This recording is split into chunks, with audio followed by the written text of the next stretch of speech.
কোনো রকম ঝামেলা ছাড়াই চটজলদি ডিম আর এঁচোড় দিয়ে দুর্দান্ত স্বাদের একটা রেসিপি শেয়ার করব। এতটাই টেস্টি হয় খেতে, একবার খাওয়ার পর ছোট থেকে বড় সকলেই ইঁচড় দেখলে এই রেসিপিটাই খেতে চাইবে। নমস্কার বন্ধুরা, শ্বশুর বৌমা রান্নাঘর অ্যান্ড ব্লগ চ্যানেলে সকলকে স্বাগত। তাহলে কি করে তৈরি করব সেটাই দেখে নেওয়া যাক। সবার প্রথমে এইখানে একটা এঁচড় নিয়েছি, এবার এঁচড়টাকে কেটে নেব, সেটা শেয়ার করছি। প্রথমেই ছোট একটা বাটির মধ্যে আলাদা করে একটু সর্ষের তেল নিয়ে নিয়েছি। এবার হাতে তেলটা নিয়ে দুই হাতে ভালো করে মাখিয়ে নেওয়া হলো। তারপর এঁচড়ের মাঝখানটাকে কেটে অর্ধেক করে দেওয়া হলো। অর্ধেক করে এবার আরও মাঝখান থেকে আরও অর্ধেক করা হলো, মানে একটা এঁচড়কে 4 টুকরো করে নিয়েছি। এঁচড়টা সবসময় কেটে নেওয়ার পরে জল দিয়ে ধুয়ে নিতে হবে। এতে কি হবে, এই যে আঠাটা বেরোয় প্রথমে, সেই আঠাটা চলে যায় আর কাটতে সুবিধা হয়। তারপর ছোট ছোট টুকরো করে নেব, তাহলে এঁচড়ের যে খোসাটা সেটা ফেলতে সুবিধা হবে। এঁচড়ের খোসাটা সবসময়ের জন্য একটু মোটা করে ফেলতে হয়, তাতে কি হবে, খেতে খুব ভালো লাগবে। এঁচড়ের সামনের অংশটা যেহেতু খুব শক্ত হয়, সেই কারণে মোটা করে ফেলতে হয়। এইভাবে সমস্ত এঁচড়টা কেটে নিয়ে ফিরে আসছি। সম্পূর্ণ এঁচড়টা কেটে নেওয়া হয়ে গেছে, আর কাটার সাথে সাথে সবসময়ের জন্য এঁচড়টাকে জলে ভিজিয়ে দিতে হয়। এতে কি হবে, এঁচড়টা কালো হয়ে যাবে না। এবার এঁচড়গুলোকে জলটা ফেলে দিয়ে আরও 2 থেকে 3 বার ধুয়ে নিয়ে ফিরে আসছি। এখানে 5টা ডিম নিয়েছি। আপনারা আপনাদের পরিবারের সদস্য অনুযায়ী ডিমটা কম বেশি রান্না করবেন। এবার ডিমটা সিদ্ধ করে নেব, আর ডিমের মধ্যে দিয়েছি জল আর 1/2 চা চামচ পরিমাণ লবণ। ডিম সিদ্ধ হয়ে গেছে, খোসাটাও ছাড়িয়ে নিয়েছি, আর ডিমগুলোর গায়ে বেশ একটু ছুরি দিয়ে কেটে কেটে দিয়েছি যেন মশলাটা ডিমের ভেতরে যায়। এরপরে ডিমের মধ্যে দিয়ে দিচ্ছি হলুদ আর লবণ। হলুদ আর লবণটা মাখিয়ে নেব। এখন যেহেতু গ্যাসের সমস্যা দেখা দিচ্ছে, সেই কারণে আমরা কিভাবে গৃহিণীরা রান্না করব চটজলদি, তবে রান্নাটা তো টেস্টি হতে লাগবে, সেটাও আমাদের খেয়াল রাখতে হবে। সেই কারণে বেশ একটু সময় লেগে থাকা রান্নাগুলো আমরা কিন্তু করতে একটু ভয়ই পাচ্ছি।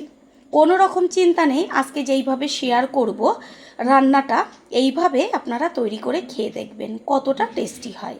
সেই কারণে প্রেশার কুকার নিয়েছি, প্রেশার কুকারের মধ্যে দিয়ে দিয়েছি সর্ষের তেল, আর তেলটা ভালো করে গরম করে নিয়ে তারপরে দিয়ে দিলাম ওই যে ডিমগুলো লবণ হলুদ মাখিয়ে রেখেছিলাম সেগুলোকে। ডিমগুলো বেশ লাল লাল করে ভেজে নেব, আর ডিমগুলোর গায়ে যেহেতু একটু কেটে কেটে দিয়েছি, সেই কারণে ডিমটা খেতে কিন্তু ভীষণ টেস্টি হবে। ডিম ভেজে নেওয়া হয়ে গেছে, এবার তেল ছেঁকে তুলে নেব। এইভাবে যদি রান্নাটা করেন তাহলে খেতেও টেস্টি হবে, আর হচ্ছে গ্যাস অনেকটা পরিমাণ সাশ্রয় হবে। এবার দিয়ে দিচ্ছি কেটে নেওয়া এঁচড়গুলো, আর তার সাথেই দিয়ে দেব ছোট ছোট করে কেটে নিয়েছি এখানে মাঝারি সাইজের 3টে আলু। আলুগুলোও জল দিয়ে ধুয়ে নিয়েছি। এবার আলু আর এঁচড় একই সাথে তেলের মধ্যে দিয়ে দিলাম। এবার ভালো করে গ্যাসের ফ্লেম হাই করে এঁচড় আর আলুটাকে ভেজে নেব। এঁচড় টেস্টি হওয়ার সবথেকে বড় একটা টিপস হচ্ছে এঁচড়টাকে তেলে ভালো করে ভেজে নিতে হবে। এঁচড় যত ভালো ভাজা হবে, এঁচড়ের টেস্ট তত টেস্টি হবে। এঁচড়ের মধ্যে দেব হলুদ আর লবণ। হলুদ আর লবণটাকে দিয়ে এঁচড়ের সাথে মিশিয়ে নিয়ে গ্যাসের ফ্লেম হাই করে দিতে হবে, না হলে এঁচড়ের থেকে জল বেরোবে, আর এতে কি হবে, এঁচড়টা ভালো ভাজা হবে না, আগে থেকে নরম হয়ে যাবে। হাই ফ্লেমে 3 থেকে 4 মিনিট ভেজে নেওয়ার পরে গ্যাসের ফ্লেম মিডিয়াম করে একটু ঢাকনা চাপা দিয়ে দিয়ে এঁচড় আর আলুটাকে খুব ভালো করে ভেজে নেব। দেখাই যাচ্ছে এঁচড়ের গায়ে কত সুন্দর একটা কালার আসছে। আর এঁচড়টা এমনভাবে যে ভাজাটা হবে, এঁচড় ভাজাতেই অর্ধেকের বেশি সিদ্ধ হয়ে যাবে।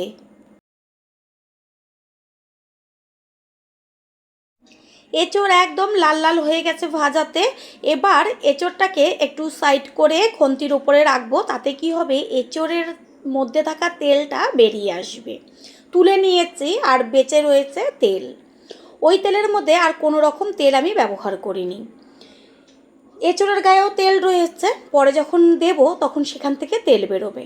এর মধ্যে দিয়ে দিয়েছি একটা শুকনো লঙ্কা, গোটা গরম মশলা আর হচ্ছে তেজপাতা। দেব ছোটো চামচের 1 চা চামচ পরিমাণ সাদা জিরে। এবার ফোড়নটাকে ভালো করে ভেজে নেব। যখন দেখবেন সুন্দর একটা গন্ধ বেরোচ্ছে, আর এদিকে দেখিয়ে দিচ্ছি যে এঁচোড়ার আলুটা কত সুন্দর ভাজা হয়েছে। এই যে ভাজা হয়েছে এখানে অর্ধেকের বেশি সিদ্ধ, বেশিক্ষণ সময় একদমই লাগবে না। আর ফোড়নটা থেকে সুন্দর গন্ধ বেরোচ্ছে। এবার দিয়ে দিয়েছি কুচিয়ে নেওয়া পেঁয়াজ। পেঁয়াজের পরিমাণটা একটু বেশি ব্যবহার করেছি। পেঁয়াজটাকে বেশ লাল লাল করে ভেজে নেব। পেঁয়াজ তাড়াতাড়ি মজে আসার জন্য দিয়ে দিয়েছি লবণ। লবণটাকে মিশিয়ে নেব। এবার পেঁয়াজটা ভাজা হতে থাক। পুরনো বন্ধুদের সবসময় আমাদের পাশে এইভাবে ভালোবেসে থেকে এগিয়ে নিয়ে যাওয়ার জন্য অনেক অনেক ভালোবাসা। দিয়ে দিচ্ছি হলুদ গুঁড়ো। লবণ আর হলুদটা দেওয়া হলো, এবার পেঁয়াজটা ভাজা হবে।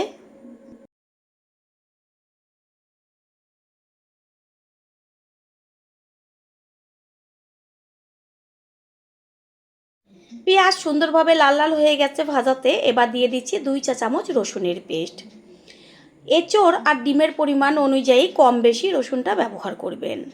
এইখানে আমি অনেকটা পরিমাণ এঁচোড় দিয়েছি, সেই কারণে রসুনের পরিমাণটা একটু বেশি ব্যবহার করেছি। রসুনটাকে মিশিয়ে নিয়ে বেশ ভাজা গন্ধ আসা পর্যন্ত ভেজে নেব। সুন্দর ভাজা গন্ধ বেরোচ্ছে। এই সময় দিয়ে দেব কাঁচা লঙ্কার পেস্ট।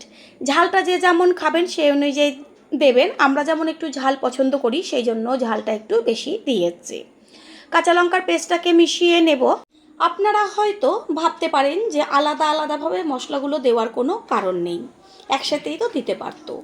এবার দিয়ে দিচ্ছি 1 চা চামচ পরিমাণ আদার পেস্ট। আদার পেস্টটাকে মিশিয়ে নেব। আর আগে যে কথাটা বলছিলাম, আদার পেস্টেরও একইভাবে কাঁচা গন্ধটা যাওয়া পর্যন্ত ভেজে নেব। তারপর দিয়ে দিচ্ছি কালারের জন্য কাশ্মীরি লঙ্কার গুঁড়ো। লঙ্কার গুঁড়োটা মিশিয়ে নেব।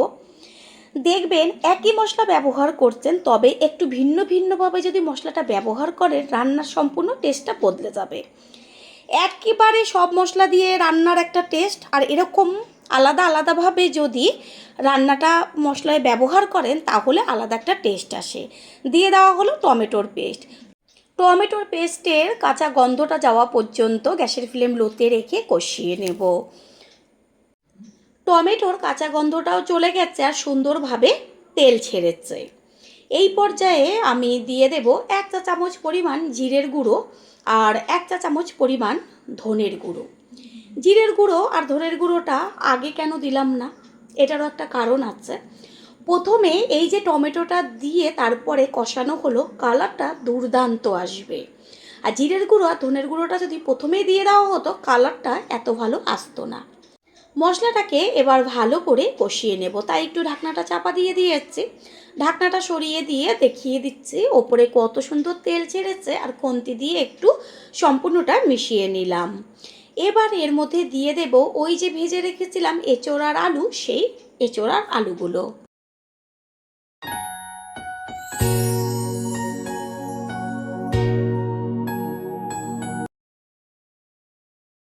মশলার সাথে এঁচোড় আর আলু ভালো করে কষিয়ে নেব আরও 2 থেকে 3 মিনিট মতন। গ্যাসের ফ্লেম লোতে থাকবে, না হলে চট করে নিচটা ধরে যাবে। 2-3 মিনিট মতন কষিয়ে নিয়েছি। এবার গ্যাসের ফ্লেম হাই করে দিয়ে দিচ্ছি উষ্ণ গরম জল। জলটা একটু বেশি দেবেন, কারণ এটা বেশ ঝোলঝোল থাকবে, খেতে ভালো লাগবে। ইঁচড় দেখবেন সব সময়ের জন্য বেশ একটু হালকা ঝোল থাকবে, সেটা খেতে কিন্তু বেশি টেস্টি হয়। আর একদম যদি শুকনো হয়ে যায় অতটা খেতে ভালো লাগে না।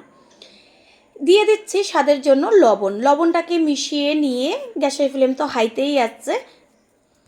তবে সবার তো পছন্দ একরকম না, কেউ যদি শুকনো শুকনো ভালোবাসেন তাহলে অবশ্যই জলের পরিমাণটা কম দেবেন। দিয়ে দিচ্ছি যে ভেজে রেখেছিলাম ডিমগুলো, সেই ডিমটা দেওয়ার পরে ভালো করে আরও একবার খুন্তি দিয়ে সম্পূর্ণটা মিশিয়ে নিয়ে তারপরে প্রেসারের ঢাকনাটা আটকে দেব। গ্যাসের ফ্লেম হাই করে 2টো সিটি দেওয়া মাত্রই গ্যাস অফ করে দিতে হবে, না হলে এঁচোড় কিন্তু একদম গলে যাবে।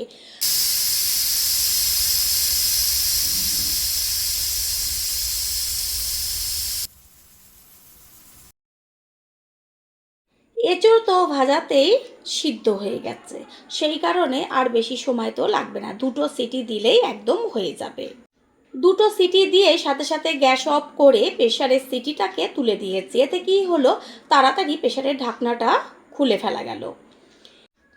ঢাকনাটা খোলা মাত্র চারদিকে যেমন গন্ধ বেরোবে, আর দেখা মাত্রই সকলের জিভের থেকে জল চলে আসবে। কালারটা দেখা যাচ্ছে। আবারও প্রেশার কুকারটা গ্যাসের ওভেনে বসিয়ে তারপর হাই ফ্লেম করে দিয়ে হাতা দিয়ে সম্পূর্ণটা একটু নেড়ে চেড়ে দিয়েছি। সমস্ত কিছু খুব সুন্দরভাবে সিদ্ধ হয়ে গেছে। প্রথমবার যারা আমাদের চ্যানেল ভিজিট করছেন তাদের আন্তরিক শুভেচ্ছা ও অনেক ভালোবাসা। আমাদের রেসিপিগুলো যদি ভালো লেগে থাকে সাবস্ক্রাইব করে দেওয়ার অনুরোধ রইল, ও পাশে থাকা বেল আইকনে ক্লিক করলে পরবর্তী ভিডিওগুলো সবার আগে আপনাদের কাছে পৌঁছে যাবে। দিয়ে দিচ্ছি 1 চা চামচ পরিমাণ গরম মশলার গুঁড়ো। গরম মশলার গুঁড়োটাকে মিশিয়ে নেব। আর দেখা গেল কত অল্প সময়ে কোনো রকম কড়াই ব্যবহার না করে দুর্দান্ত স্বাদের একটা রেসিপি তৈরি হয়ে গেল। সমস্ত কিছুর ব্যালেন্সটা ঠিক রাখার জন্য দিয়ে দিচ্ছি 1/2 চা চামচ পরিমাণ চিনি। চিনিটাকে মিশিয়ে নেব, এটা সম্পূর্ণ অপশনাল, কেউ না চাইলে নাও দিতে পারেন। খাসির মাংসের টেস্টকে এই রেসিপি হার মানিয়ে দেবে। রেসিপি একদম তৈরি হয়ে গেছে, এবার গ্যাস অফ করে দেব। তার আগে দিয়ে দিচ্ছি 1 চা চামচ পরিমাণ গাওয়া ঘি। ঘিটা দেওয়ার সাথে সাথেই একদম ঢাকনাটা একটু ওপরে ঢেকে দিতে হবে। হাতা দিয়ে একটু মিশিয়ে নেব। কিছুক্ষণ বাদে ফিরে এসে প্রেসারের ঢাকনাটা সরিয়ে দিয়ে সম্পূর্ণ লুকটা দেখিয়ে দিচ্ছে। এবার একটা পাত্রে তুলে নেব। আপনারা তো অনেকভাবেই এঁচোড় তৈরি করেছেন, একবারের জন্য হলেও এই রেসিপিটি ট্রাই করবেন। তারপর এসে কমেন্ট করে জানিয়ে যাবেন যে রেসিপিটি কেমন হয়েছিল। আশা করি ভালো লাগবে। আর যদি ভালো লেগে থাকে একটা লাইক, কমেন্ট, পারলে একটা শেয়ার করে অবশ্যই জানাবেন। আপনাদের দেওয়া একটা লাইক ও লাইকের পাশে থাকা হাইপ আর একটা শেয়ার আমাদের কাছে অনেক অনেক গুরুত্বপূর্ণ। All friend, thanks for watching my video. আপনারা সকলে ভালো থাকবেন, সুস্থ থাকবেন। আবারও দেখা হবে অন্য কোনো রেসিপির এপিসোডে। আজ শেয়ার করব কাঁচা আম দিয়ে মুসুরির ডালের রেসিপি। রান্নাটা সাধারণ হলেও এই অতিরিক্ত গরমে দুপুরবেলা খাবার পাতে ভাতের সাথে খেতে লাগে অমৃতর সমান। আর সাথে যদি থাকে আলু মাখা বা যে কোনো ভাজা। নমস্কার বন্ধুরা, শ্বশুর বৌমা রান্নাঘর অ্যান্ড ব্লগ চ্যানেলে সকলকে স্বাগত। তাহলে কি করে তৈরি করব সেটাই দেখে নেওয়া যাক। সবার প্রথমে এইখানে আমি 2টো আম নিয়েছি, আর আম দুটোর গায়ের থেকে খোসা ফেলে তারপর লম্বা লম্বা করে পিস করে নিয়ে ফিরে আসছি। এখানে নিয়েছি মুসুরির ডাল। মুসুরির ডালের পরিবর্তে অন্য যেমন মটর ডাল, মুগের ডাল দিয়েও তৈরি করতে পারেন। ডালটাকে 5 থেকে 6 বার জল পাল্টে পাল্টে ধুয়ে নিয়েছি। এবার বেশি করে পরিষ্কার জল দিয়েছি, এটাকে সিদ্ধ করে নেব। ডাল সিদ্ধ বসিয়ে দিয়েছি, আর এই পর্যায়ে আমি ডালের মধ্যে কোনো কিছুই ব্যবহার করব না। আগে ডালটাকে সিদ্ধ করে নেব। ডাল সিদ্ধ হওয়ার সাথে সাথে প্রথমেই বেশ ওপরে ফেনাগুলো উঠেছে। এই ফেনাগুলো অবশ্যই একটু ফেলে দেবেন, কারণ ডালের মধ্যে যেন পোকা না ধরে যায়, বেশি দিন ডালটা ভালো থাকে, সেই কারণে নানা রকম পাউডার মেশানো হয়। আর এই যে ফেনাগুলো সবসময় ফেলে দিতে হয়। ওপরের সব ফেনাগুলো ফেলে দিয়ে ডালের জলটাকে পরিষ্কার করে নিয়েছি। ডাল 30% মতন সিদ্ধ হয়েছে, এখনও ভালোভাবে সিদ্ধ হয়নি। হাতা দিয়ে একটু নেড়ে ছেড়ে দিয়েছি। কিছুক্ষণ বাদে ফিরে এসে দেখলাম যে ডালটা 50%-এর উপরে সিদ্ধ হয়ে গেছে। এই পর্যায়ে দিয়ে দেওয়া হলো এই যে কেটে রেখেছিলাম আমগুলো, সেই আম আগে থেকে একদমই ব্যবহার করবেন না। ঝালের জন্য দিয়ে দিলাম 2টো চিড়ে নেওয়া কাঁচা লঙ্কা। এবার এর মধ্যে মিশিয়ে দেব লবণ। লবণ, আম আর লঙ্কাটা ডালের সাথে মিশিয়ে নেব। সব সময়ের জন্য আমটা যখন দেখবেন ডাল অর্ধেকের বেশি সিদ্ধ হয়ে গেছে সেই পর্যায়ে দেবেন। আমটাও কিছুক্ষণ হওয়ার পরেই সুন্দরভাবে সিদ্ধ হয়েছে। হাতা দিয়ে একটু আমগুলোকে ভেঙে চুরে দেব। এতে কি হবে, ডালটা বেশ টকটক হবে। পুরনো বন্ধুদের সবসময় আমাদের পাশে এইভাবে ভালোবেসে থেকে এগিয়ে নিয়ে যাওয়ার জন্য অনেক অনেক ভালোবাসা। আম ডাল দুটোই খুব ভালোভাবে সিদ্ধ হয়েছে। এই পর্যায়ে দিয়ে দেওয়া হলো হলুদ আর কিছুটা পরিমাণ জল দিয়ে দেব।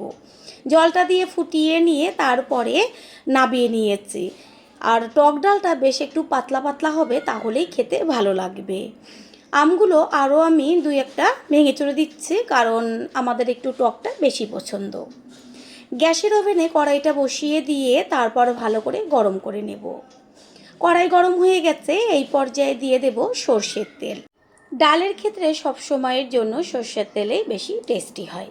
তেল গরম হয়ে গেছে, গ্যাসের ফ্লেম লোতে রেখে দিয়ে দিয়েছি শুকনো লঙ্কা, আর দিয়ে দেব বড় চামচের 1 চা চামচ পরিমাণ সর্ষে। টক ডালে সবসময় কালো সর্ষে বা হলুদ সর্ষে যে কোনো একটা সর্ষে ফোড়ন দিলে ভীষণ টেস্ট হয়। গ্যাসের ফ্লেম এই পর্যায়ে হাই করে দেব। তারপর হাতা দিয়ে ডালটাকে একটু নেড়ে চেড়ে নিয়ে এবার কড়াইয়ের মধ্যে আস্তে করে সম্বার দিয়ে দেব। ডালের সম্বার যত ভালোভাবে হবে ডাল তত টেস্টি হবে। সেই কারণে ডাল করার সময় সম্বারটা কিন্তু ভালো করতে হবে। এমনভাবে সম্বারটা দিতে হবে যেন পাশের বাড়ি পর্যন্ত সম্বারের গন্ধটায় ম ম করে। প্রথমবার যারা আমাদের চ্যানেল ভিজিট করছেন তাদের আন্তরিক শুভেচ্ছা ও অনেক ভালোবাসা।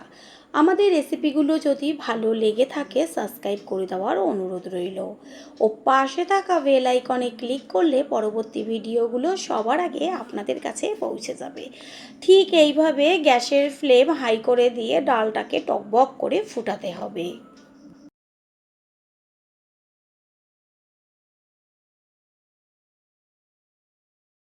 ডালটা যেহেতু টক টক, সেই কারণে আমি একটু সামান্য চিনি দিয়ে এসেছি। আপনারা চাইলে চিনিটা নাও দিতে পারেন, তবে চিনিটা দিলে পরে সমস্ত কিছুর ব্যালেন্সটা ঠিক থাকবে। ডাল একদম কমপ্লিট। চিনি দেওয়ার পরে আরও 2 থেকে 3 মিনিট গ্যাসের ফ্লেম হাই করে ফুটিয়ে নেব। ডাল একদম কমপ্লিট, গ্যাস অফ করে দিয়েছি আর হাতায় তুলে একটু দেখিয়ে দিচ্ছি। তৈরি হয়ে গেল আজকের রেসিপি। আশা করি রেসিপিটি ভালো লাগলো, আর যদি ভালো লেগে থাকে একটা লাইক, কমেন্ট, পারলে একটা শেয়ার করে অবশ্যই জানাবেন। আপনাদের দেওয়া একটা লাইক ও লাইকের পাশে থাকা হাইপ আর একটা শেয়ার আমাদের কাছে অনেক অনেক গুরুত্বপূর্ণ। All friend, thanks for watching my video. আপনারা সকলে ভালো থাকবেন, সুস্থ থাকবেন। আবারও দেখা হবে অন্য কোনো রেসিপির এপিসোডে।